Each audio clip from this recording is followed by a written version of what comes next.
Hey everybody, welcome to Wisdom Ella. Today, we're going to be going over our top 10 mind-blowing psychological tricks that can make your social life a bit easier. Let's face it, trying to understand human nature isn't the easiest thing.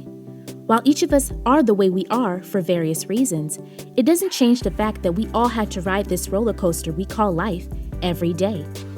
The tips we're going to be going over will help you identify patterns in yourself and others so that you can begin to navigate through social situations like a boss. Watch until the very end because some of these tips might actually shock you or at least make you reflect on how you interact with the world. Food over fight. Whether you're with another person or in a group, sometimes conflicts just happen. Think about it. You're dealing with different personalities and ideologies within a group. And not everyone is going to be as level-headed as you, right? Wink, wink. With that being said, try this. When you start getting the feeling that a conflict is about to happen, eat food. Yes, that's right, eat.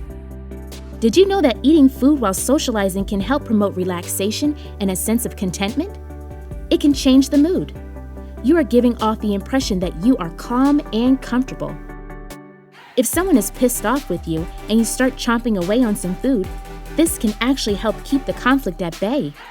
Eating in social settings can also take people's mind off what they were doing before they started eating or what they need to do after they eat. Now, we're not saying shove food into people's mouths to avoid conflicts altogether. That's not healthy at all. But this tip is definitely for emergencies or for when you need to buy some extra time to smooth things over. We suggest always having food at social gatherings for this reason. And of course, because, well, who doesn't like good food with conversation? Fewer choices make easier decisions. There are some times where more isn't always better. There are some people out there that prefer more choices and information. But how efficient of a decision maker can they really be with all those choices? Studies show that it is more paralyzing than anything. There is such a thing as choice paralysis. Too many choices can make people feel so overwhelmed that they give up on making the decision altogether. Even if you finally make your decision from all those options, you'll be more likely to second-guess the decision you made and go right back to the drawing board. It can decrease your satisfaction with your decision-making. Try giving yourself a few choices at a time so as to not overwhelm yourself. 4 choices at the max. It will make it easier to consider every choice and compare the pros and cons of each. You'll thank us later. 3 staring detectors. Have you ever been in a situation where you caught someone staring at you? I don't know about you, but I absolutely hate that. It makes me feel like a fish in an aquarium. But what about if you don't see them staring at you, but you can just, feel it? Call it paranoid or not, but it's still weird. We need to start trusting our instincts. They were given to us by our Creator for a reason. And since we don't have eyes in the back of our heads, try these 3 tricks. The first one is to look in the same direction of the person who you think is staring at you, but not actually look at them. Pretend you're looking at something else. You might see them move their eyes from you and quickly change their gaze. The second detector you can use is the old yawning trick. Make yourself yawn and be sure that they will be able to see it. After you yawn, look in their direction and see if they yawned too. If they do, then they were probably staring at you. The third trick is for the ladies. Take your compact mirror out and pretend you're either, checking your makeup or getting food crumbs off your face. While you're doing this, point the mirror in the direction of the person inconspicuously to get a good view of them while still being able to see yourself. This one works best if the person is behind you. And if you try any of these and find that the person is staring and you're uncomfortable, get out of their line of sight or just leave. Soften the blow.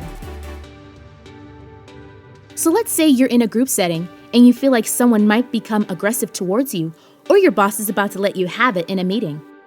If you can already tell that the conversation will become heated, try sitting as close to them as possible without making it super weird. We know it will feel weird, but It will be weird for the other person too. This is a good sign. You see, it is harder to express anger towards someone who is sitting next to them compared to if you're sitting across or farther from them. It makes it more difficult for the other person to get hostile with you if you're close. It's just awkward. Keep calm when someone starts raising their voice. No one likes being yelled at. It's disrespectful and demeaning. It can fuel the hate fire and cause someone to start yelling back and/or start swinging. Either way, it does no good for either party when you retaliate, regardless of how right you are. The best thing for you to do is to stay calm. You have to make a strong effort no matter how bad you want to yell back. You cannot fight fire with fire. There will be no resolution, and the outcome will be very detrimental to both people. Assess the situation. All you can do is control your own actions, not theirs. Practice temperance. You know, one of the fruits of the Spirit. If you have a habit of fighting fire with fire, try meditating on one of my favorite proverbs. A soft answer turns away wrath, but grievous words stir up anger. Think about that. If someone is yelling at you and you answer them back in a calm and collected manner, they're the ones who will look crazy and unhinged. That guilt will set in on them if you maintain composure. And you might even get an apology from them. If not, then you'll need to leave them where they stand and let the guilt sink in a little longer. There is strength in temperance. But if you fight back with grievous words, you'll be only putting yourself and them in harm's way.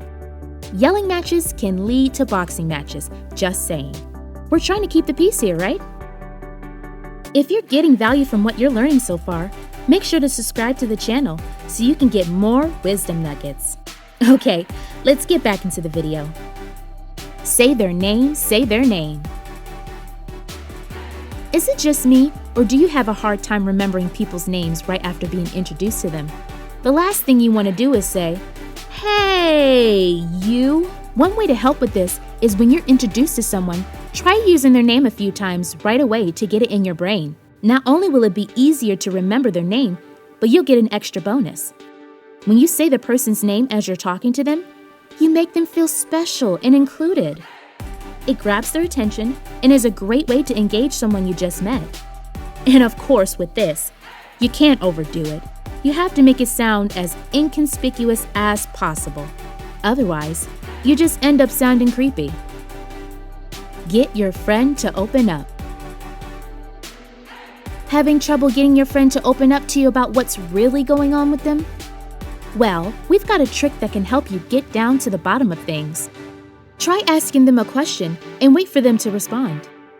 If you feel like they're holding back or they're only giving you a partial answer, keep eye contact with them and stay silent for a couple of seconds. The combination of the silence and the eye contact will make them feel uncomfortable so much that they'll be enticed to break the silence and continue talking. Let them fill the silence. Make sure you have a genuine, caring look on your face. After all, it's your friend, right? Try not to look desperate to get into their business or outright impatient. You won't get anywhere with them, and they will not want to tell you anything ever. Always be conscientious when you're wanting to find out more about a friend's personal life. You can sense when a friend wants to tell you something, but they're not sure if they can. And on the flip side, you can also sense when a friend wants to just drop a subject that they have deemed off limits. Use wisdom. The nodding trick. Do you want others to likely agree with you more? Well, try this. Whenever you're explaining something or asking someone a question, start nodding your head while saying the part you want them to agree with. Did you know that nodding your head adds a sense of legitimacy to what you're saying and causes someone to agree with you? The nodding trick can work in certain situations, but you have to pick your moments wisely. It is great for making a good first impression on someone. Just don't overdo it. It won't work on everybody. Posture matters. Before you open your mouth to speak, people see your posture, how you present yourself. The last thing you want to do is give an impression that you're lacking self-confidence. The right posture exudes confidence and increases your power language without you even saying a word. Your friends and colleagues will take you more seriously when you present information to them. Confidence demands attention. Besides, slouching does nothing good for your social life, your work life, or your back. Not to mention, when you sit right or stand up straight, your brain can function better and receive more oxygen. Body mirroring. The body mirroring trick can effectively aid in building someone's trust in you more quickly. When you're talking to someone, subtly mirror their overall body language, without looking creepy, of course. There is an art to this. The last thing you want to be is off-putting, especially to someone who you want to befriend. Body mirroring increases rapport and makes the other person more likely to feel comfortable with you. And subconsciously, it makes the other person feel like you're in sync with them. And just give it a try. So, what do you think? Which one of these were the most surprising to you? Or what other psychological tricks do you use to help you in social situations? Try some of these tricks from this video and let us know how they work out. Share your experiences in the comments below.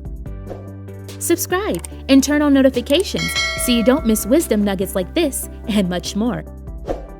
See you in the next video.